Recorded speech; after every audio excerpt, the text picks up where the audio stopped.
semuanya, kenalin nama aku Salwa Safira dari kelas 11B.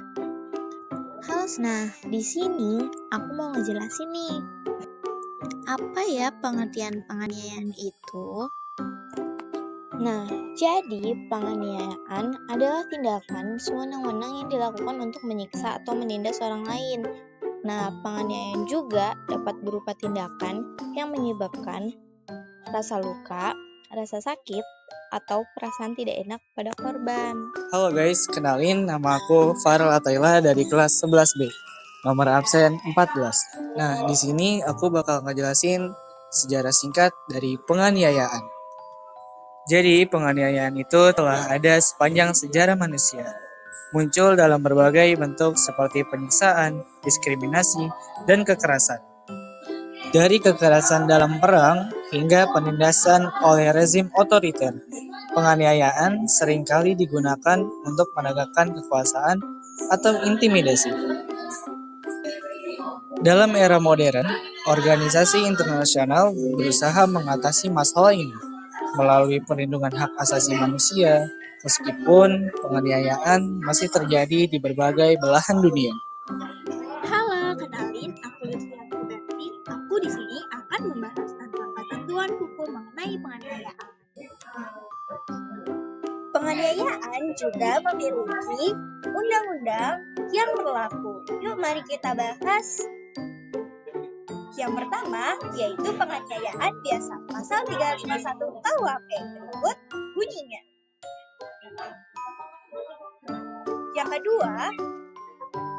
Yang kedua, penganiayaan ringan, yaitu pasal 352 KUHP. Berikut isinya. Yang ketiga, penganiayaan berencana adalah pasal 353 KUHP. Berikut bunyinya.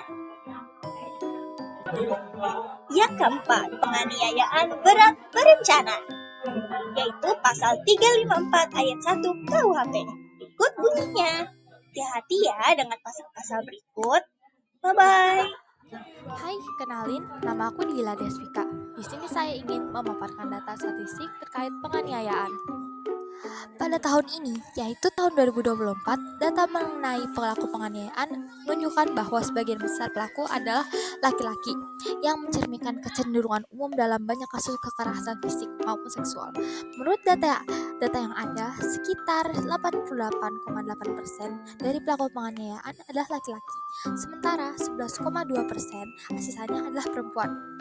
Angka ini mempertegas bahwa kekerasan seringkali terjadi di tangan laki-laki, baik dalam konteks kekerasan domestik, kekerasan seksual, atau kekerasan fisik di ruang publik.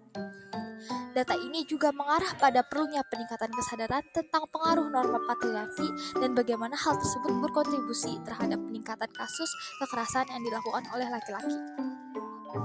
Ketika melihat data korban penganiayaan berdasarkan jenis kelamin, kita menemukan bahwa perempuan masih menjadi kelompok yang paling banyak mengalami kekerasan, baik di ruang publik maupun dalam rumah tangga. Data menunjukkan bahwa 79,7% dari total korban penganiayaan adalah perempuan, sementara 20,3% adalah laki-laki.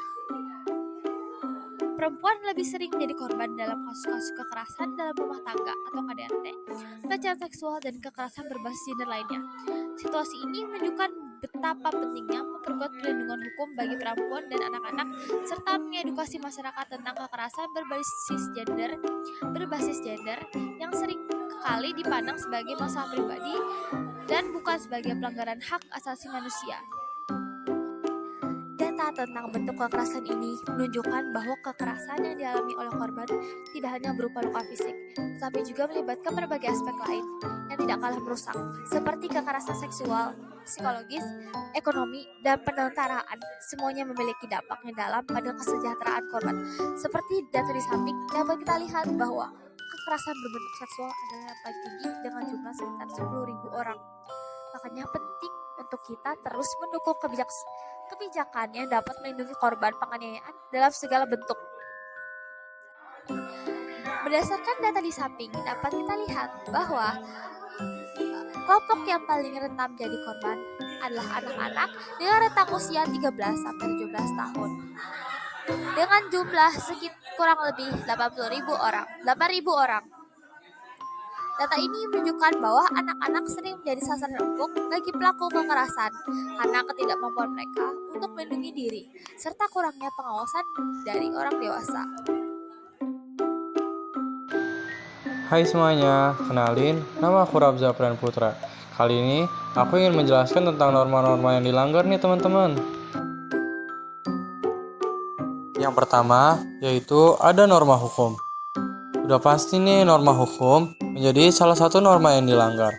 Karena di Indonesia, penganiayaan diatur dalam Kitab Undang-Undang Hukum Pidana KUHP pasal 351 yang mengatur tentang penganiayaan ringan hingga berat dengan sanksi pidana berupa kurungan atau penjara.